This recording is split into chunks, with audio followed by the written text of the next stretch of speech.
What's up, guys, and welcome back to the channel. My name is Keon, your host for the BMW channel. We are here today at OG Performance and Tuning, where I will be continuing my journey with the N54 Frank. And as many of you may know, I have flooded my cylinder 5 with fuel. I don't know if I said that in the last video, but let me just get a video of that real quick to show you guys. As you guys can see, I've already taken apart most of Frank along with one of my friends, Gooba.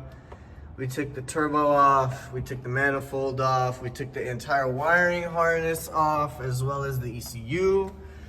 Catch cans aside, we have, oh my god, we took a lot of stuff off. So let me show you if I could get a real good close-up.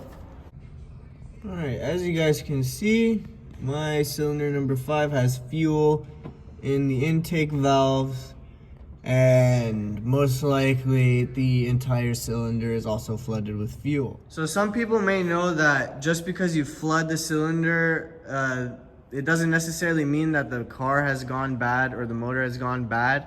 You could save it, but just because I don't want to spend $3,500 on a full set of Index 12 injectors and obviously wait for those to go bad too, it's not worth it. I'd rather just get a new set of port injectors and a max ECU and call it a day, never have to look back on that again.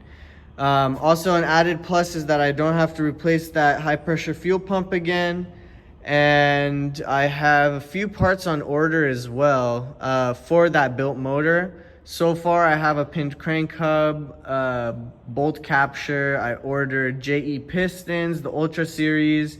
I ordered, I think, boost line rods, which are fantastic. And a few other goodies like ignition modules, because I do want to keep the B58 coil packs. And I'll explain to you why it's a little bit harder to run those on a max ECU. Alright, as you guys can see, this is a B58 coil. There are 3 wires attached to this, which indicates to us that this is a dumb coil. The difference between this and the R8 coil is that the R8 coil has an internal igniter, which helps with protecting the ECU from dealing with high current energy. So what I'm going to do is, instead of using the original R8 coil harness, I'm going to take it apart, rewire it with this little pigtail right here, and then what I'm going to do is wire it to the ignition driver module from AEM, and then route that to the max ECU so that it gets the power directly from the battery instead of from the ECU, which would fry the max ECU almost immediately. Now, I also want to give a big shout out to Vargas Turbos for providing parts to our shop. Right here we have the high pressure fuel pump block off, and this is full billet aluminum, which is very smooth, and the O-ring, everything is fantastically seated. I already test fitted it. They also provided a bolt back off plate along with the bolts to hold it in. And here is also a pinned crank hub, and this pinned crank hub is, I ordered this a long time ago from, I don't even know what this company is, Inside Performance or something like that. But yeah, we already got a few parts on the way. We got the ARP 2000 bolts on the bottom ready to go. And we'll see where we go from here, guys. Alright, here we got another N54. This is a gooba, owner of this car. So, unfortunately, do you want to explain what happened, Goob? So, I was replacing my transmission, and I had a little thing called a Vargas crankshaft guard. And long story short, I didn't tighten the harmonic balancer bolts enough. What saved it, though? This thing right here, to be honest. Sir. You can see how it got completely marred up, chewed up. Like ate into it. You can show them how a brand new one looks. I know you have a brand new one here. Yeah, let's show them your crank hub. Down there, we just removed it. And then, the reason we removed it, this is a harmonic balancer. This was not balanced. The whole reason you would need this. So if you look closely at the holes, these are not supposed to be threaded. Those threads were formed by force from rotational energy from this motor. So this thing got ovaled out. As you can see, these are not perfect circles anymore. And there was wobble to it, which was then transferred through the motor to the transmission, and you can feel it. But you can see it got 8 on both sides. Even the crank hub is kind of a little bit scored, but how do you feel, Goob? Second time around. This is the second time it's actually happened. What did you say to me, bro? Hey, back up. I want to hear it. Yeah, so we're pretty disappointed that we have to do this again.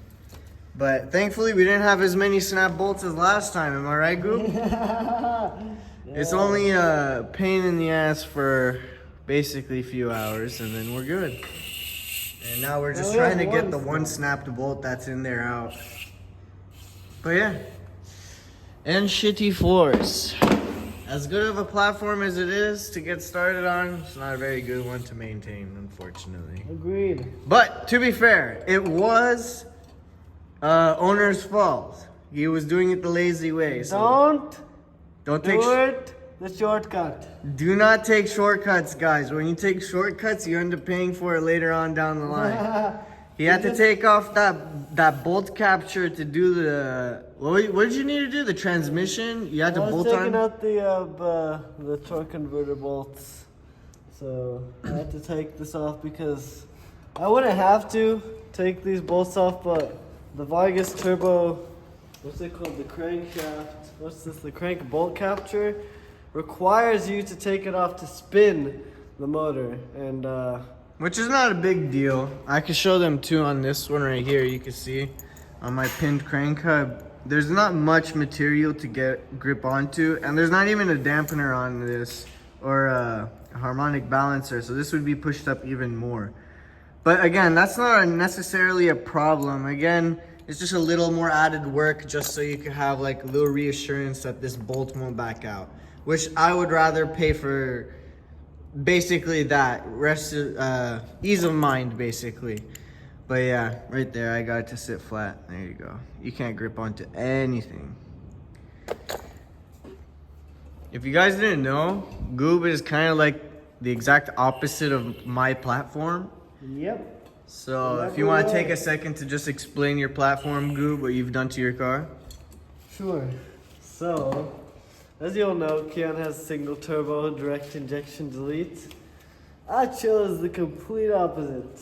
I have upgraded twin turbos, of course, from eBay. 17Ts, been doing me great. This is actually my second set. I got them for free if you come over here. You can see they're welly rusted. They were left in a water bucket for about a year before I slapped them on. Yeah, they are. But also, that's not a result of that. They are cast iron instead of steel from factory. Of course, but I think the big part is they were left in a bucket in the rain for a whole year. But they still work. Exactly. Just comes to show that even if it's a Chinese-made product, doesn't necessarily mean it's that bad. Yeah, and then I have all the good mods, relocated inlets, charge pipe, intercooler, fueling. So it's currently on the E40, tuned by Chris, CD919. Very good tuner. And then what's with your transmission? You said you had a problem with it?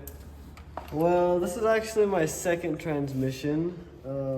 First one had on XHP stage 3, same as this one. And I was playing around with the torque reduction and torque punch settings, and let's just say it didn't last very long. But now I think it's all right. I'm having some slippage in 3rd to 4th, 4th to 5th. Hopefully it's just low on fluid or needs solenoids.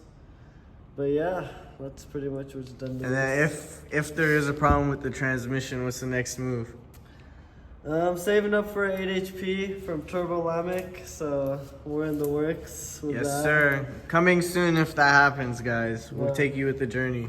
Also, he does have B58 coil packs from Vargas as well. Have not had a misfire since. If you guys are being an N54 special and misfiring, I highly suggest it. They are very good. Yeah. Highly just suggested. That's why I'm also keeping them on my platform even after deleting the ECU. But yeah, good job. This is a very good platform, but Just take care of it. just take care of it. Literally, just take care of it. That's the only thing. We got a bunch of other cars in here too. I mean, I've showed them before, but these are all sitting. At least this one's sitting eating dust. I think this M2 is ready to go. There's a slight problem with the motive reflex. I think the new ones are slightly different than the original ones. So this guy has to reach out to Jake Haroshin, which is, I believe, the owner of the company, and he's waiting on his new box. And then owner just left his car here. He just left early today, left us in the shop. But yeah, that's basically it for today's video, guys. We're just gonna clean up over here, make sure that the car is gonna be running. Hopefully we don't leave it here overnight, and we'll catch you in the next video.